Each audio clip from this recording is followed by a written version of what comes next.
Swastiastu, Assalamualaikum warahmatullahi wabarakatuh. Salam kebajikan untuk kita semua. Shalom dan nama budaya.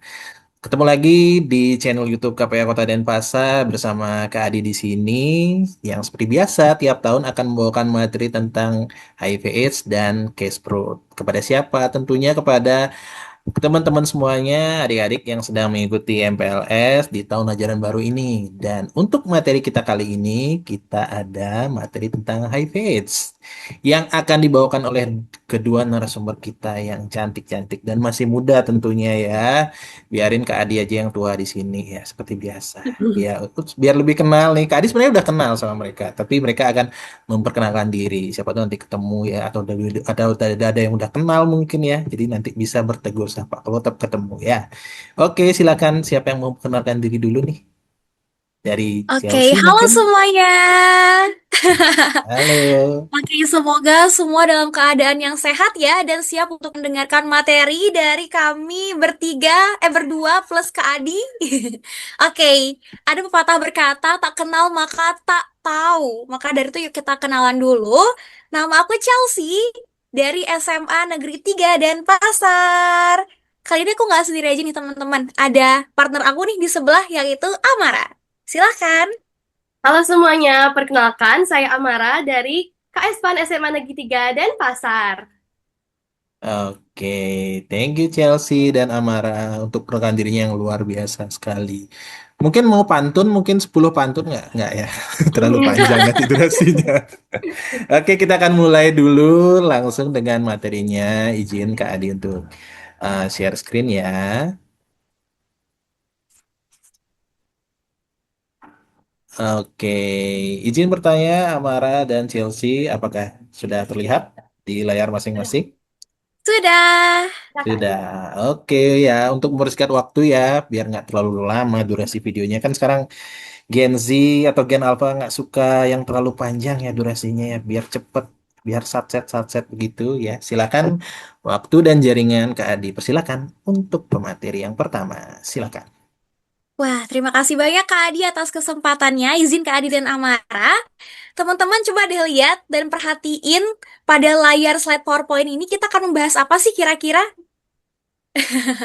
Kita akan membahas HIV dan AIDS. Oke, boleh lanjut Kak Adi ke slide selanjutnya? Alright, jadi teman-teman ada yang udah tahu belum apa itu HIV? Pasti udah sering banget kayak mendengar, apalagi kita ada di era yang semua informasi itu datang dengan cepat dan berjalan seperti arus sungai yang lagi deras-derasnya gitu ya. Oke, langsung aja deh kita bahas mengenai apa itu HIV.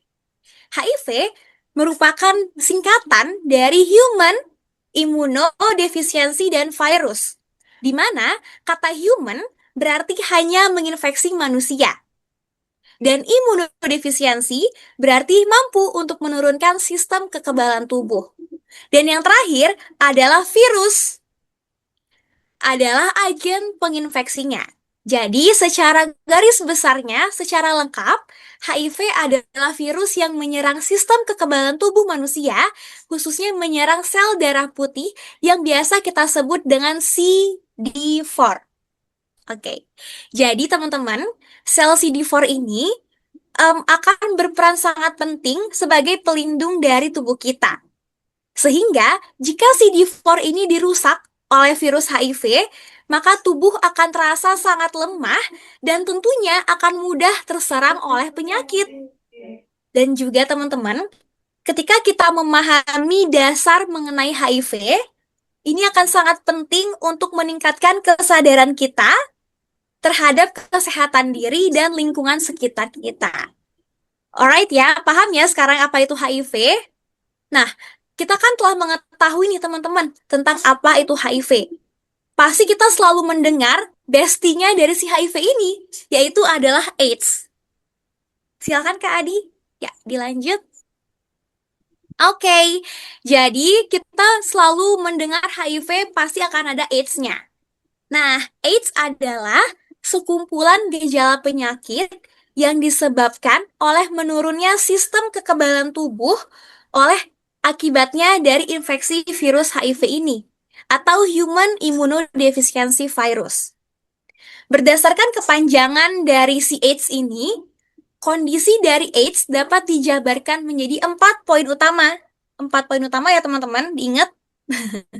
Poin pertama adalah accurate, yang berarti kondisi ini dapat atau ditularkan dari orang lain, bukan karena faktor keturunan ataupun genetika. Dan poin yang kedua adalah imun, yang merujuk pada sistem pertahanan alami tubuh kita yang diserang oleh virus.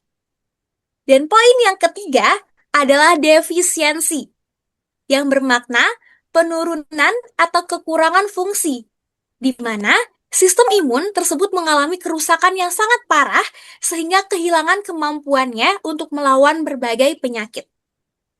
Dan yang terakhir adalah poin keempat, yaitu sindrom, yaitu kumpulan dari berbagai macam gejala penyakit yang muncul secara bersamaan karena tubuh sudah nggak bisa lagi, tidak memiliki sebuah benteng pertahanan. Dan juga ketika teman-teman melihat slide PowerPoint yang cantik ini, virus AIDS itu digambarkan sebagai 4 gambar di depan ini ya, di layar. Yang pertama ada accurate yang digambarkan sebagai segitiga. Udah lihat ya? Dan juga imun yang digambarkan sebagai jarum suntik. Huruf A dan I ini diilustrasikan dengan simbol hati dan jarum suntik yang menunjukkan bahwa ternyata HIV menular melalui kontak seksual yang tidak aman serta penggunaan jarum suntik yang tidak steril. Oke, sementara itu huruf D dan huruf S itu menggambarkan janin dalam rahim seorang ibu dan kantong cairan transfusi darah. Tuh, pada huruf S ya teman-teman bisa dilihat. Jadi, ternyata virus HIV itu mampu menular dari seorang ibu kepada bayi yang berada dalam kandungannya dan juga bisa tertular dari kegiatan atau kegiatan yang paling mulia yaitu transfusi darah. Nah, selama masa kehamilan, proses persalinan maupun bisa juga melalui pemberian air susu ibu dari ibu kepada bayinya. Oke, kita lanjut kepada bagian yang paling penting. Kita akan membahas mengenai tempat hidup atau keberadaan virus HIV. Oke? Oh ya, betul sekali. Teman-teman bisa lihat bahwa ternyata ada yang pertama, poin pertama adalah darah. Udah ya, ada kelihatan. Dan poin yang kedua adalah cairan sperma.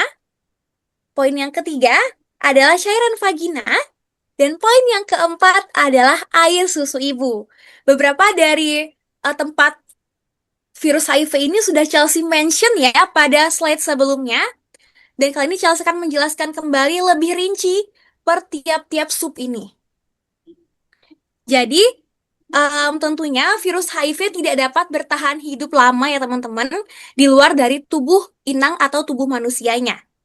Virus ini hanya akan terkonsentrasi dalam jumlah yang cukup sehingga ia akan mampu menular pada cairan-cairan tertentu saja, seperti yang ada pada slide gambar yang teman-teman lihat ini. Dan juga ada 4 jenis cairan tubuh utama yang menjadi tempat bagi virus HIV seperti yang tertera pada slide PowerPoint, yaitu darah, cairan sperma, cairan vagina, dan air susu ibu. Kita mulai breakdown satu persatu, kita akan bahas satu-satu bagaimana sih tempat virus HIV ini di bagian darah, bagian cairan sperma, cairan vagina, dan air susu ibu. Langsung aja kita mulai dari bagian darah.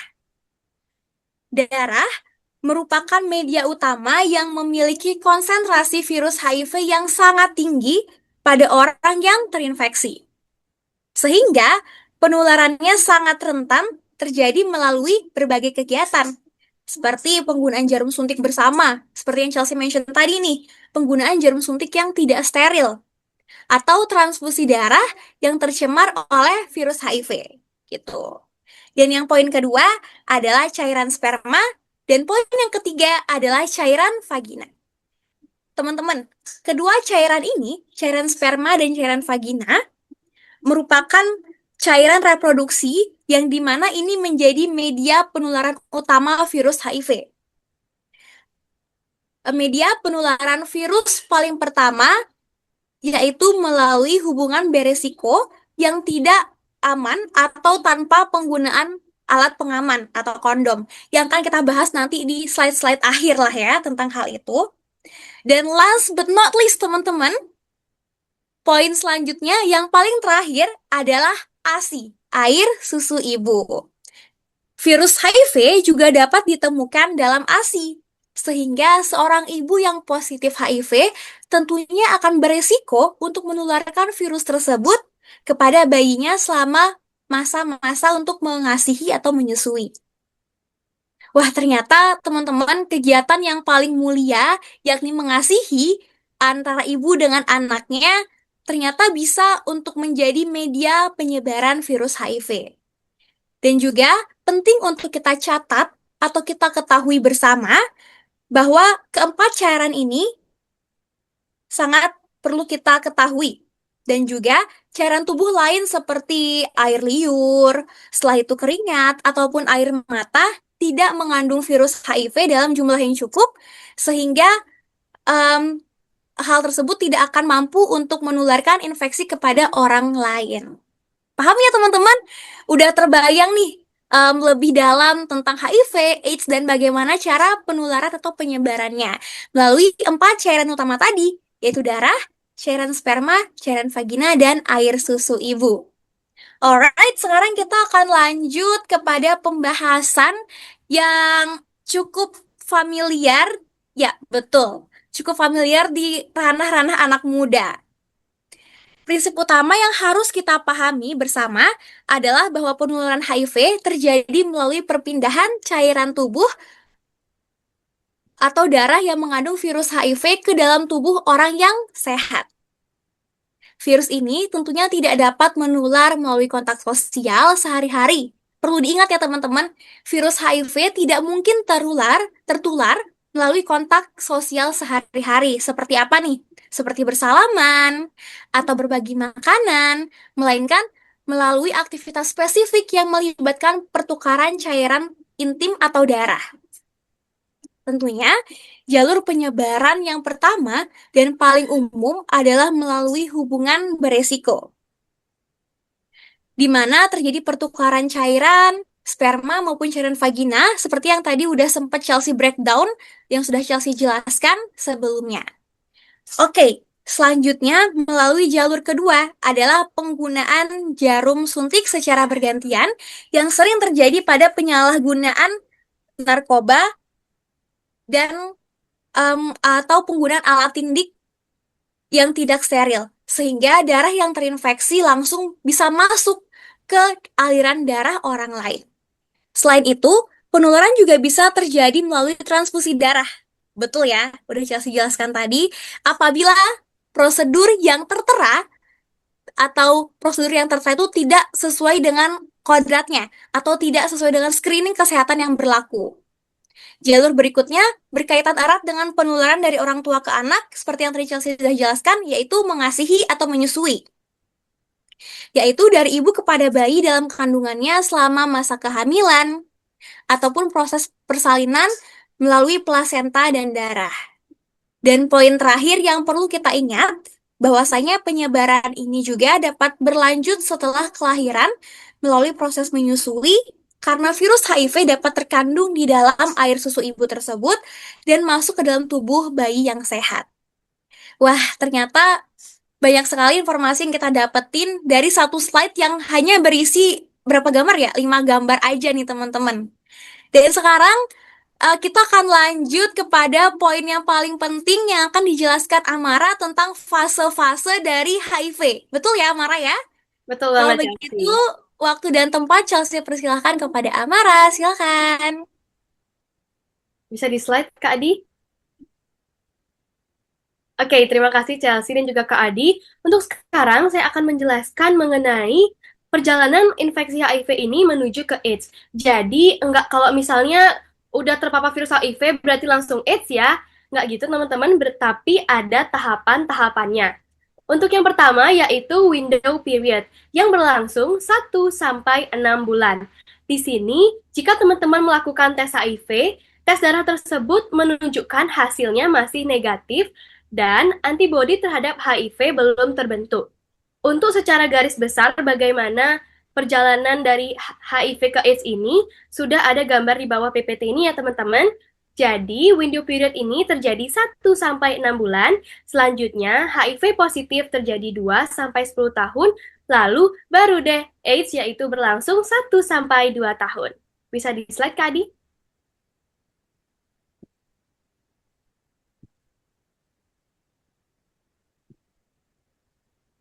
Oke, selanjutnya yang ini fase kedua yang terjadi 2 sampai 10 tahun. Jika teman-teman melakukan tes HIV, di sini sudah tertulis positif, namun belum tampak gejala-gejala dari HIV dan AIDS itu sendiri. Namun, walaupun belum ada gejalanya, tapi kan di tesnya udah positif. Jadi, teman-teman sudah mampu untuk menularkan virus itu ke orang lain. Selanjutnya. Oke, selanjutnya ada fase ketiga, yakni muncul gejala awal penyakit yang berkaitan dengan HIV. Kalau tadi kan belum ada nih gejala-gejalanya. Untuk di fase ketiga ini, sudah ada gejala-gejalanya.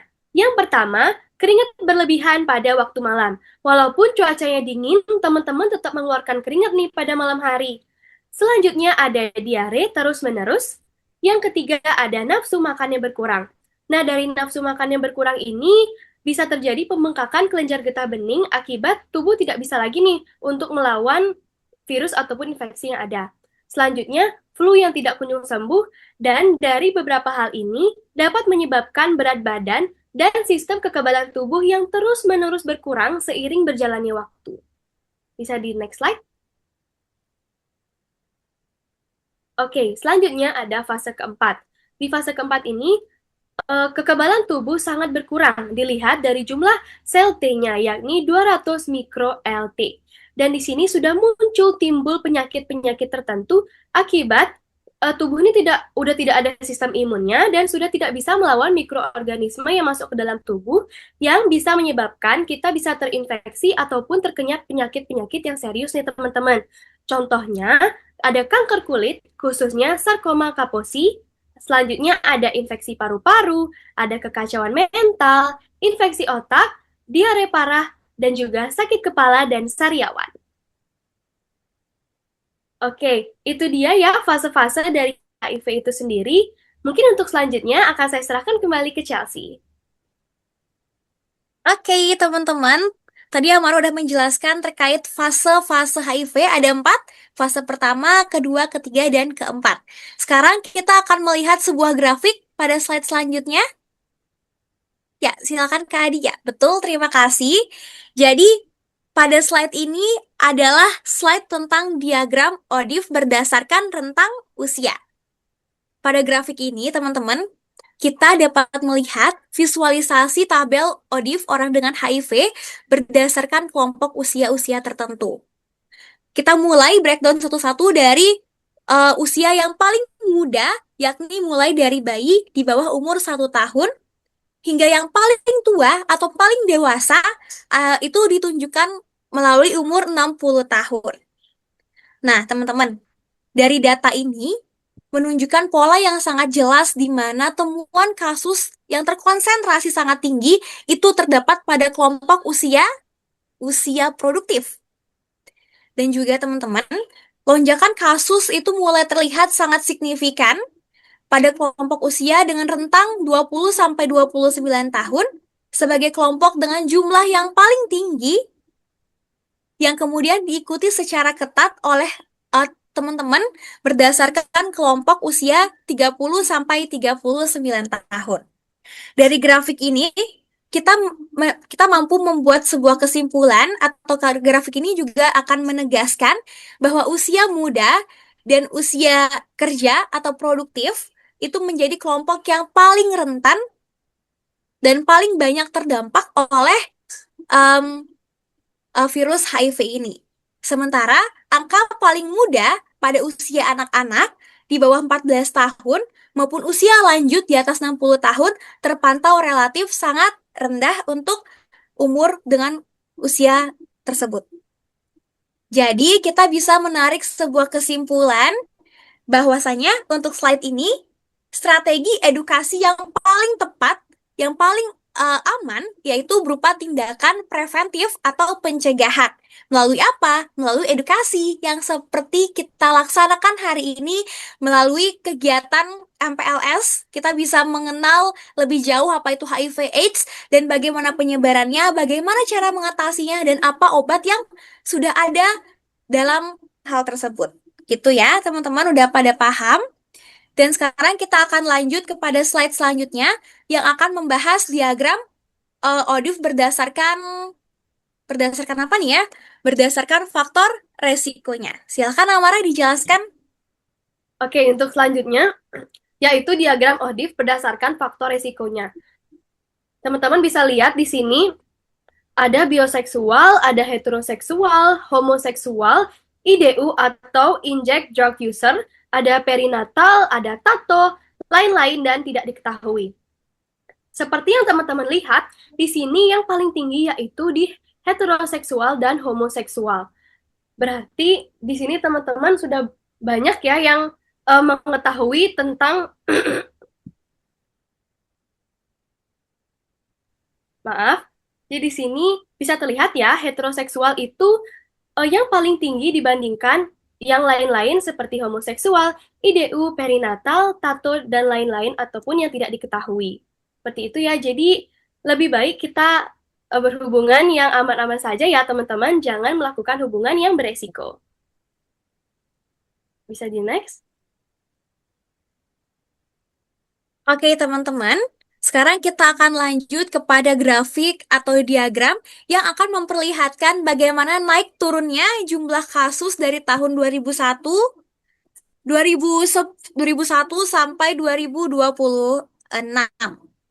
Oke, pada bagian pertama, yakni awalnya sejak tahun 2001, angka kasus terus melonjak naik nih teman-teman. Jumlah kasus yang paling tinggi yang bisa teman-teman lihat pada slide di depan, yakni pada puncaknya atau jumlah kasus paling tertinggi itu ada pada tahun 2017 sampai 2019. Saat itu, garis hijau, teman-teman boleh perhatiin, ada garis hijau, itu paling atas mencapai lebih dari 1.000 kasus. Namun, jumlah kasus langsung turun drastis pada tahun 2020. Teman-teman tahu nggak sih kenapa di tahun 2020 kasusnya turun drastis? Ada yang tahu nggak karena apa? Oke, kita pasti familiar sekali dengan sebuah virus COVID-19 ya teman-teman, yang dimana seluruh dunia itu di lockdown atau kita nggak boleh pergi kemanapun itu. Nah, karena kita dibatasi pergerakannya, dibatasi sosialisasinya, dibatasi kegiatannya, maka tentu saja dari hal itu kita tidak lagi untuk bersosialisasi dengan orang-orang, sehingga tentunya kasus HIV akan menurun. Gitu. Nah, flashback kembali di tahun itu, kita juga mengetahui bahwasanya angka hanya akan naik turun sedikit di kisaran 800 kasus. Dan terakhir, kita langsung saja masuk kepada tahun 2026. Saat ini, teman-teman bisa lihat kenapa grafik pada tahun 2026 ini merosot atau bisa dibilang sangat rendah, karena 2026 ini kan baru berjalan sekitar 7 bulan ya. 6 bulan, 7 bulan, jadi otomatis belum semua nih kasus yang ada diketahui oleh pihak yang akan mendata kasus tersebut. Sehingga kita bisa mengetahui bahwasanya bulan tahun 2026 ini baru berjalan sebagai 7 bulan, sehingga data-datanya belum terkumpul semuanya. Itu. Alright, sekarang kita akan lanjut kepada pembahasan apa lagi nih? Pada slide selanjutnya, silahkan Kak Adi. Terima kasih. Sekarang kita akan membahas tentang prinsip penularan HIV yang akan dijelaskan oleh Amara. Silakan. Oke, jadi sekarang prinsip-prinsip penularan HIV. Nah, sebelumnya yang wajib teman-teman ketahui yang udah dijelasin Chelsea tadi, kalau HIV ini tidak bisa menular melalui hal-hal yang basic ya teman-teman. Ada prinsip-prinsip agar kita tuh bisa tertular gitu. Yaitu ada ESSE. Yang E yang pertama yakni exit ataupun keluar, S yang pertama yaitu sufficient ataupun cukup, S yang ketiga yakni survive. Yang keempat yaitu E ataupun enter. Jadi, virusnya itu harus berhasil dulu keluar dari tubuh teman-teman. Selanjutnya, virusnya harus dalam jumlah yang cukup juga nih teman-teman. Selain dah keluar, habis itu jumlahnya cukup, virusnya juga harus tetap bertahan hidup di luar tubuh teman-teman sebelum masuk ke tubuh orang lain. Jadi, kalau misalnya belum memenuhi prinsip-prinsip ESSE ini, virus HIV ini belum bisa tertular ke tubuh orang lain ya teman-teman. Jadi, jangan panik. Bisa di slide, Kak Adi? Oke, jadi ada pun beberapa hal yang tidak akan menyebarkan virus HIV itu sendiri. Yang pertama yaitu memakai toilet bersama. Jadi kalau teman-teman ke toilet umum, nggak usah panik ya teman-teman, karena udah pasti aman kok. Selanjutnya gigitan nyamuk ataupun serangga. Selanjutnya ada bersalaman, berpelukan, ataupun berciuman. Nah, di sini nih teman-teman, biasanya banyak banget nih orang-orang yang parno kalau udah ketemu dengan Odif ataupun Oda, mereka pasti kayak nggak mau deket-deket nih, apalagi untuk deket-deket aja nggak mau, ataupun bersalaman, berpelukan, ataupun berciuman. Padahal sebenarnya nggak apa-apa kok teman-teman. Selanjutnya ada berenang bersama, berbagi makanan dan menggunakan alat makan bersama, dan juga terpapar batuk ataupun bersin. Semua hal ini tidak akan menularkan HIV ya teman-teman, karena seperti yang dijelaskan Chelsea di awal tadi, cuman beberapa hal yang bisa menyebarkan HIV seperti ada darah, cairan sperma, cairan vagina, dan juga air susu ibu. Jadi teman-teman tidak perlu panik jika bertemu dengan ODIF ataupun ODA ya teman-teman. Bisa di next slide. Oke, selanjutnya untuk pembahasan ini akan dijelaskan oleh Chelsea ya. Silakan Oke, Chelsea. Amara. Oke, teman-teman, sekarang kita lanjut. Di sini tertulis bahwasanya ada pemeriksaan HIV dan AIDS, ada VCT, dan ada ARV atau antiretroviral. Untuk mengetahui secara pasti apakah seseorang terinfeksi HIV atau tidak, kita tidak bisa hanya melihat dari gejala luarnya aja ya teman-teman. One and only way yang bisa kita lakukan atau yang paling akurat adalah dengan melakukan tes HIV. Di sini ada yang tahu nggak apa nama tesnya? Udah pada tahu ya, harusnya karena udah tertulis nih pada layar PPT kita, yaitu tes VCT. V, C, dan T. VCT merupakan singkatan dari Voluntary Counseling and Testing.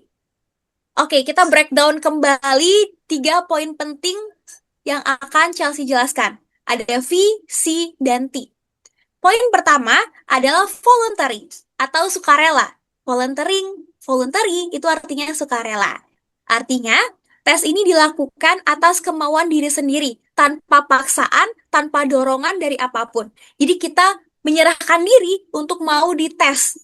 Lebih tepatnya sih kita memiliki keinginan sendiri ya teman-teman, keinginan secara mandiri untuk mengetahui apakah kita em, terinfeksi oleh virus HIV ataupun tidak. Jadi kita harus memiliki rasa sukarela, kesukarelaan untuk mau tes HIV ini atau tes VCT. Oke, poin yang kedua adalah counseling atau counseling. Sebelum dan sesudah tes, pasien akan diajak untuk mengobrol, berdiskusi, dan berkonsultasi secara private dengan para konselor.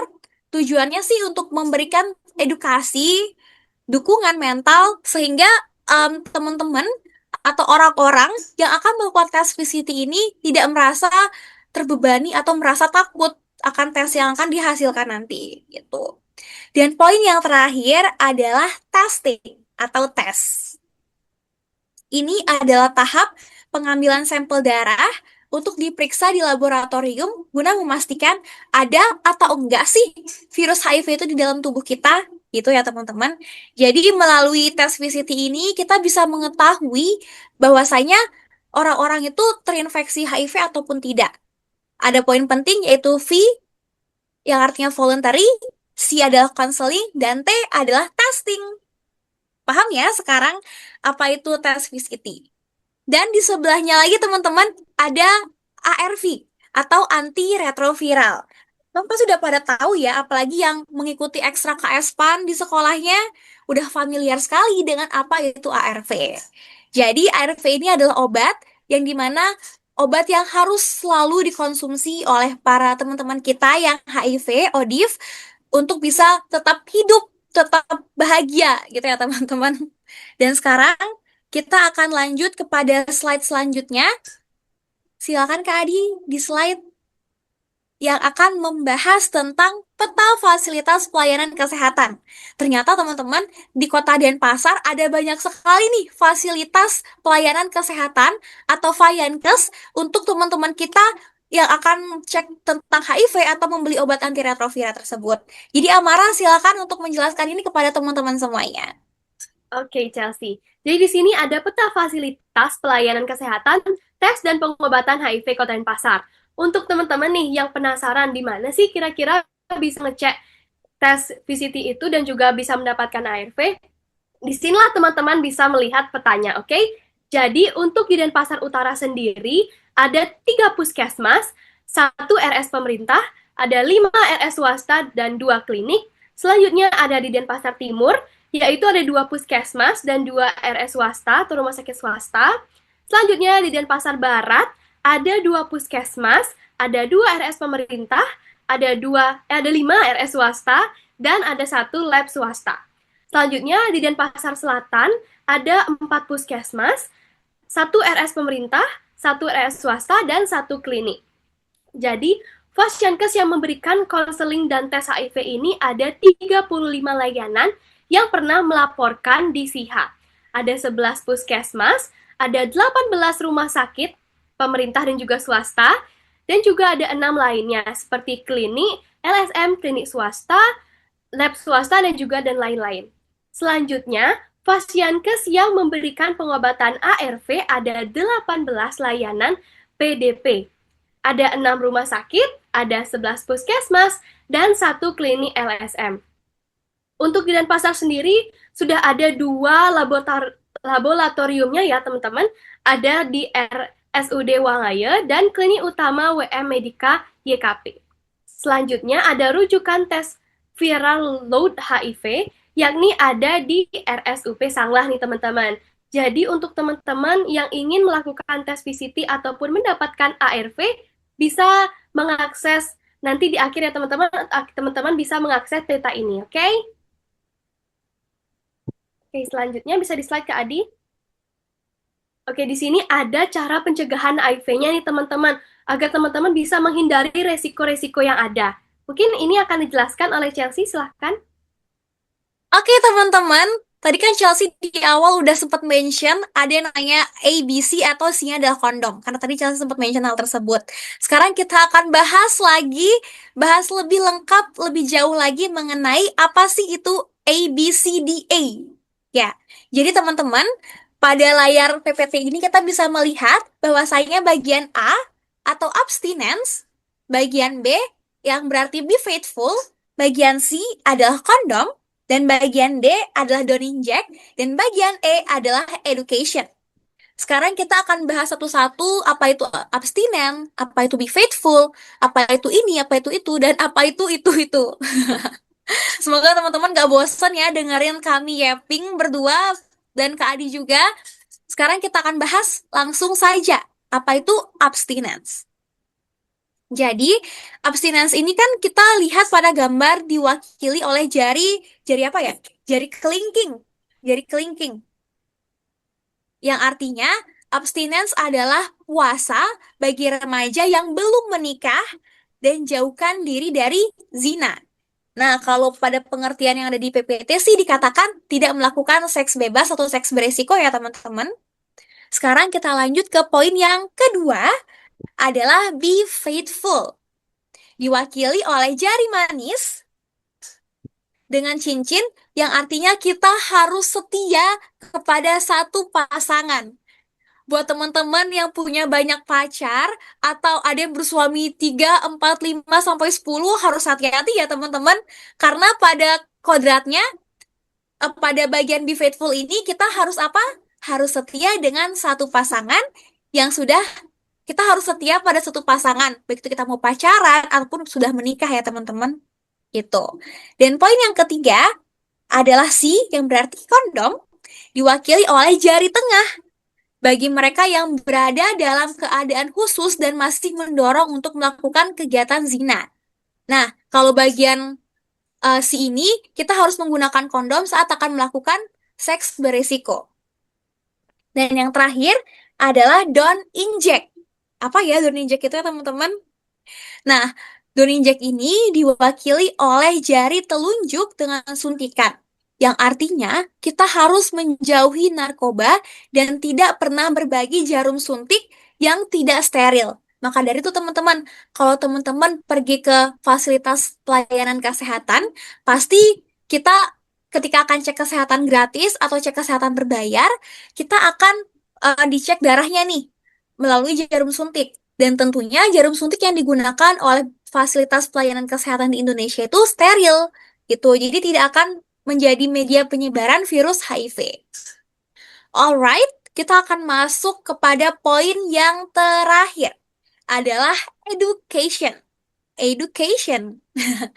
Education itu diwakili oleh ibu jari dengan pensil.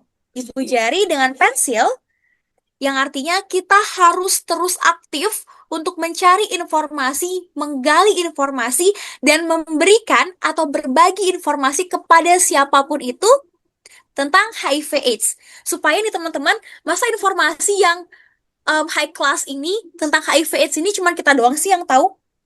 Harusnya informasi seperti ini kita berikan kepada orang lain supaya mereka bisa mengetahui. Kita juga nggak boleh gatekeep ya teman-teman. Kita harus selalu memberikan informasi-informasi yang positif. Salah satunya informasi tentang HIV/AIDS yang teman-teman lagi dengarkan pada saat MPLS ini bersama Chelsea, Amara, dan Kak Adi gitu.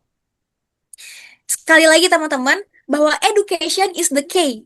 Education is the way yang mampu mengarah ke seluruh usia dan lapisan masyarakat. Nih teman-teman, kalau kita bahas tentang abstinence, bagi kita yang remaja kan belum tentu kita merasa bahwa itu hal yang wajib kita lakukan gitu ya teman-teman. Dan pada bagian Be Faithful, kita kan harus setia pada satu pasangan ketika sudah menikah. Sedangkan kita yang remaja ini kan belum menikah gitu. Dan yang ketiga, kalau kita bahas tentang kondom, menggunakan kondom saat berhubungan seksual kan bukan ranah kita juga sebagai remaja. Dan yang paling penting yaitu teman-teman education. Education adalah salah satu cara, salah satu jalan yang penting yang dimana semua lapisan masyarakat itu bisa untuk menerima education tersebut. Education berupa apa? Berupa preventif atau pencegahan. Seperti kita memberikan sosialisasi di sekolah-sekolah, kita tergabung dalam kegiatan KS-PAN, ekstrakurikuler KS-PAN, sehingga informasi yang diberikan oleh berbagai pihak-pihak yang berwenang itu bisa kita pahami dan bisa kita sebarkan kembali kepada teman-teman yang ada di luar sana. Ingat teman-teman, jangan gatekeep informasi ini. Setelah teman-teman nonton ini, langsung nih kasih tahu teman-teman kalian. Ya, kita harus kasih tahu teman-teman kalian tentang informasi yang sangat penting yang teman-teman baru dapatkan setelah menonton video ini. Oke, sekarang kita akan lanjut kepada materi. Oh, bukan materi lagi sih ini harusnya teman-teman karena di bagian akhir. Apa nih slide selanjutnya? Wow, ada informasi yang sangat penting yang harus kita dapatkan atau ada informasi tentang ayo scan barcode untuk info lengkap seputar HIV/AIDS di Kota Denpasar. Teman-teman, jadi KPA Kota Denpasar itu sudah membuat sebuah aplikasi ya Kak Adi ya. Betul, Iya, aplikasi betul. yang berisi banyak hal-hal penting. Ada website resmi KPA Kota Denpasar, kontak layanan tes HIV. Wah, udah ada Iya. aplikasinya teman-teman. Jadi buat teman-teman yang sudah merasa, bukan sudah merasa sih, sudah memiliki kesukarelaan, ingin mengetahui, boleh langsung buka aplikasi ini dan kita lihat pada layanan tes HIV. Dan juga di sini terdapat kontak petugas lapangan yang bertugas pada stasiun-stasiun kesehatan. Iya. Dan selanjutnya ada WhatsApp, Instagram, channel YouTube, tempat kita akan bertemu nanti, saling berdiskusi, dan yang terakhir adalah alamat dari instansi KPA Kota Denpasar, gitu ya teman-teman. Jadi boleh teman-teman tolong untuk scan barcode ini untuk mengetahui informasi lebih lengkap seputar HIV/AIDS gitu ya Kak Adi. Ya, Kak Adi ada tambahan Iya. nggak sih terkait informasi ini? Boleh disampaikan? Ya, sebenarnya informasi ini sih banyak diakses oleh teman-teman yang sudah melakukan risiko ya, dibilang oleh Chelsea sama Amara tadi. Jadi lebih banyak bertanya itu terkait di mana nih tempat layanan tes terdekat di alamat kami. Meskipun kadang-kadang banyak yang ingin tes yang jauh dari rumahnya. Ini fun fact aja sih sebenarnya buat teman-teman MPLS untuk masyarakat juga. Jadi kadang-kadang kita tidak istilahnya tidak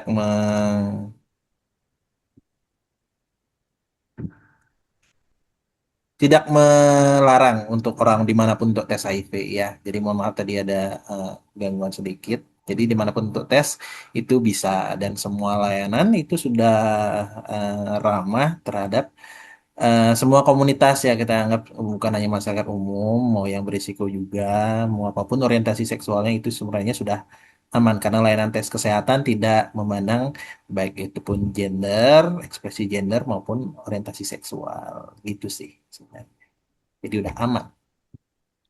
Aman. Oke, silakan lanjut.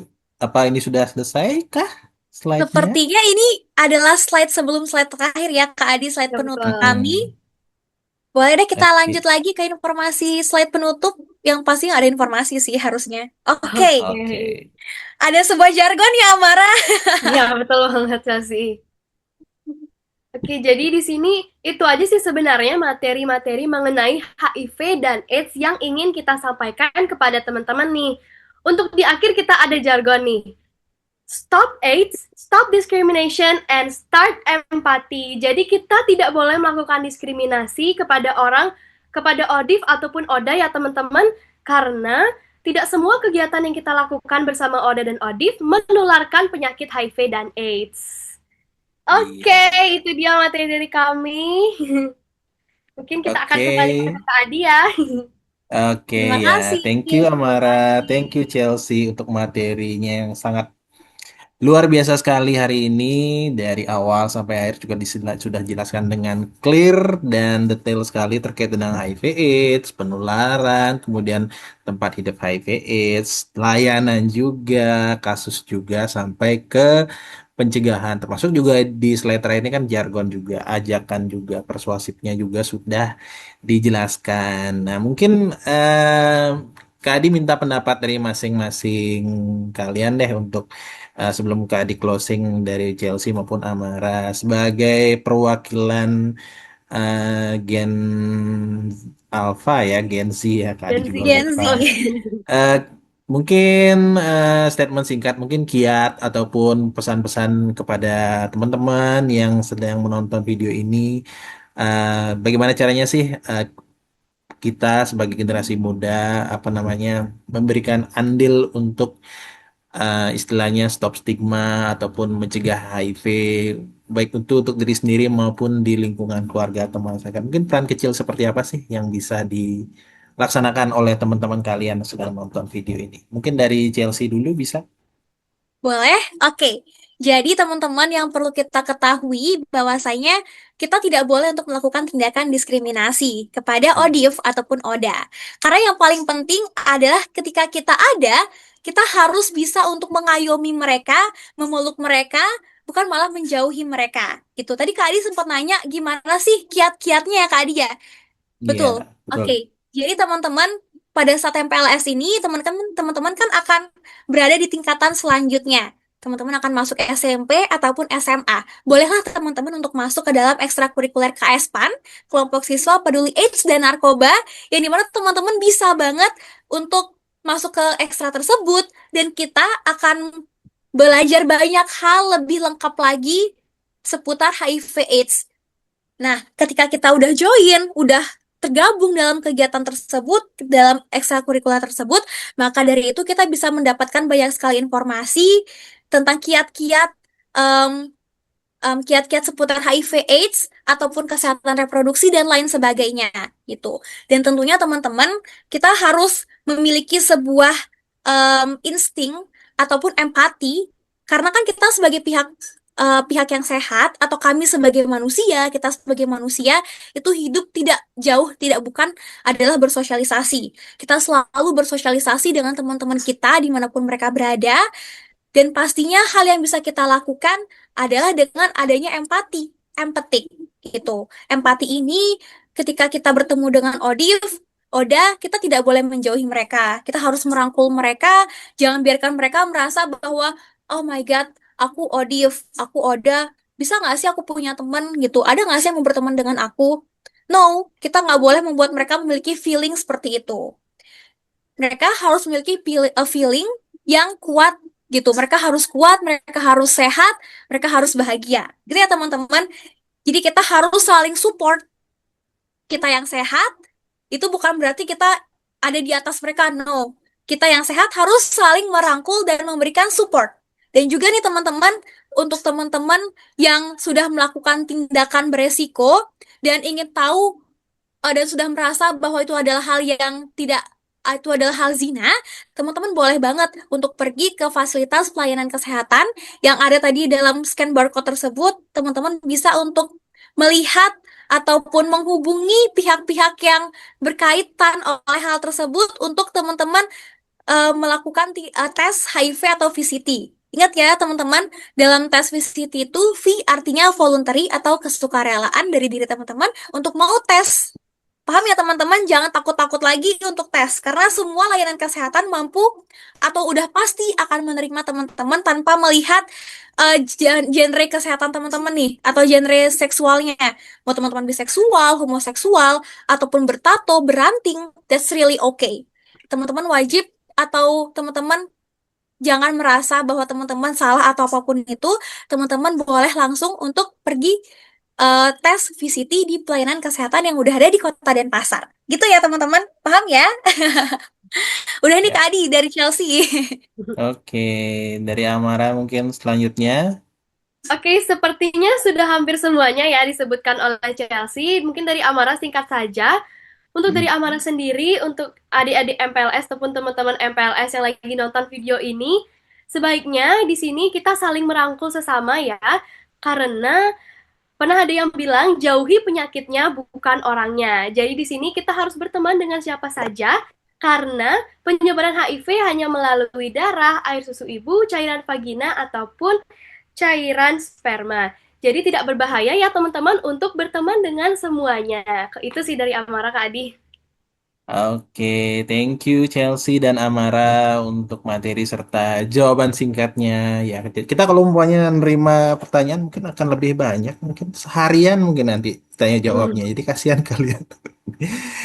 Oke, untuk hari ini cukup sampai di sini untuk materi HIV AIDS-nya kita untuk sesi kali ini. Berikutnya ada sesi selanjutnya sebenarnya untuk sesi Case Pro, tapi nanti narasumbernya akan berbeda ya dari nanti Kak Adi spill lah di sesi berikutnya. Ketemu lagi juga dengan Kak Adi ya. Oke, itu saja sesi HIV AIDS untuk kali ini. Kalau umpamanya dari Kak Adi, Chelsea, ataupun Amara, Kak Adi wakilin narasumber ya. Ada penyampaian yang kurang berkenan. Kalau ngomongin HIV AIDS, nggak nyerempet-nyerempet istilah-istilah itu nggak bisa lah ya. Karena kita sudah harus ngomongnya dengan gamblang, dengan istilah yang benar. Karena ini kan pengetahuan, karena ini juga istilah-istilah edukatif ya kepada teman-teman semua. Jadi tidak ada istilah tabu, tidak ada istilah oh ininya, itunya itu nggak boleh. Jadi harus dijelaskan secara gamblang, dijelaskan secara jelas, baik itu pun istilah-istilah yang seperti disebutkan oleh Chelsea ataupun Amara tadi karena tujuannya agar informasinya itu clear dan tidak ada apa namanya keabu-abuan dalam sebuah istilah atau dalam sebuah penjelasan. Oke. Thank you buat teman-teman semua peserta MPLS yang sudah menonton video ini. Kak Adi undur pamit dan Kak Adi ucapkan selamat siang untuk kalian semua. Dan Kak Adi tutup dengan ucapan Prama Santi. Om Santi Santi Santi Om. Wassalamualaikum warahmatullahi wabarakatuh. Salam kebajikan untuk kita semua. Shalom dan nama budaya. See you in the next episode. Terima kasih. Terima kasih. Terima kasih, sampai jumpa semuanya. Oke.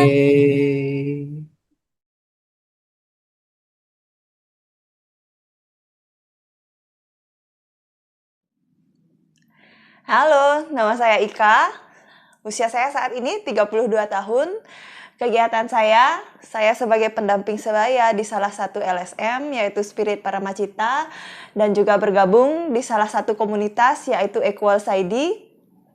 Ditugaskan sebagai pendamping sebaya di sebuah rumah sakit di Denpasar yaitu RSUD Wangaya.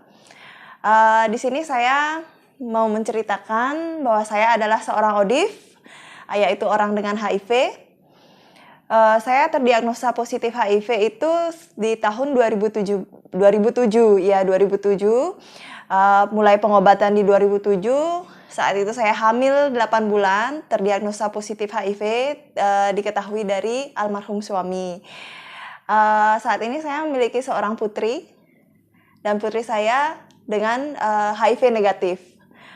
Jadi, pesan-pesan saya untuk adik-adik, edukasi dari dini itu sangat penting. Tidak ada istilah tabu-tabu, itu yang saya ajarkan kepada anak saya dan juga kepada adik-adik. Silakan bertanya kepada orang tua karena informasi yang pertama itu berasal dari rumah. Dan ingat, hindari hubungan seks berisiko di usia dini dengan konsep pencegahan yaitu ABCDE, yaitu dengan abstinence, tidak berhubungan seks sama sekali, B-nya yaitu be faithful, setia kepada satu pasangan, C-nya dengan kondom, D-nya dengan don't inject, E-nya yaitu education, karena mencegah lebih baik daripada mengobati.